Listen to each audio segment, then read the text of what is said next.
What's up, everybody? Back with a YouTube video. This time is a bit of a follow-up, really a continuation of a previous kind of case.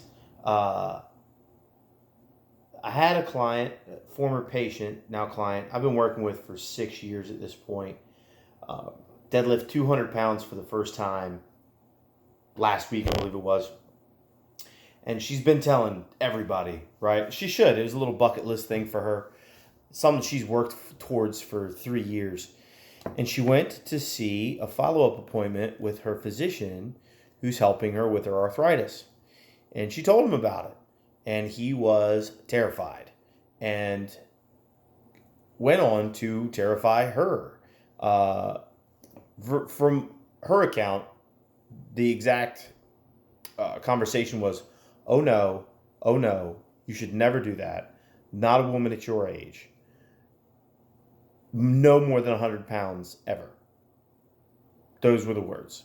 So first off, yes, I'm triggered. This makes me angry. It's that frailty narrative that we talked about with Ellie Summers on our podcast. I can't stand it.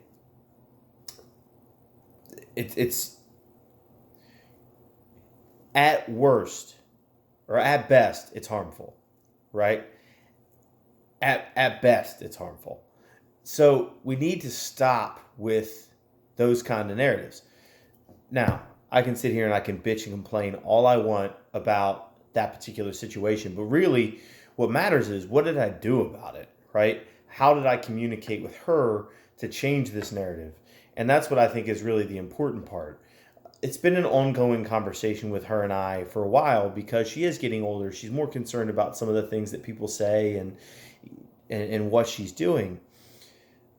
What I communicated to her was a couple things. First off, walking into a physician's office, most physicians aren't going to make the assumption that you are a physically active individual who's been working towards a particular goal for years and years and years and years. It's just not something they really think about. You're here, they're going to answer your questions, they're going to treat most people like the general population or what they see most frequently, which unfortunately is inactive people who don't do these sorts of things.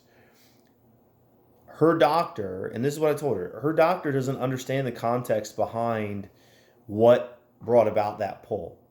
3 years of work, deadlifting once to twice a week with different variations, with different implements, with different tempos, all of that. Until finally one day, we felt like it was the right time and we went for it. And I know the opposite side of that narrative. I know there's people that on your first day, you come in and we test something. Like we test your deadlift just to see where you're at. I know that happens. And I know it happens frequently. But this just wasn't the case. And he didn't have that context. So it's difficult for him to make a statement towards that. And I understand when people don't lift frequently or exercise frequently, how a 200-pound pull for a woman in her 70s would be considered something intimidating. But she was ready for it. And not only was she ready for it, she was so excited about it that she literally told everyone, including her principal. So that was the first thing, is I just framed the conversation that she had previously, because I don't want to sit here and like trash a physician or go against that relationship. You just need to get them to understand the context. From there, we went into a little bit of a lesson, and one that I've repeated with her on a few occasions.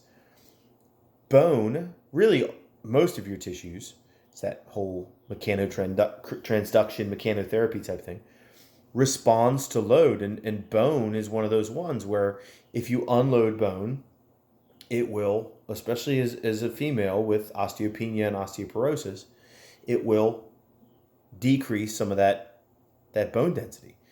Load is protective of these things. Osteopenia, osteoporosis, sarcopenia. We're seeing tons of literature on how protective just general physical activity is, not just lifting. I obviously have a bias towards lifting. Look at me. But any load, running, cardiovascular exercise, swimming, all of these things are protective against these ailments that we see, not just later on in life, but early in life. And just repeating to her that, no, I'm not going to take this load away. I'm not going to cut you down to 100 pounds. It would be a 50% reduction in workload. We're going to continue to work towards our goals and stay reasonable with these things and temper all of and take into account all of those factors. But she's been prepared. And her first workout today back was 145 with 2 chain. She did great. The bar moved fast. It was flying for triples. You go with that.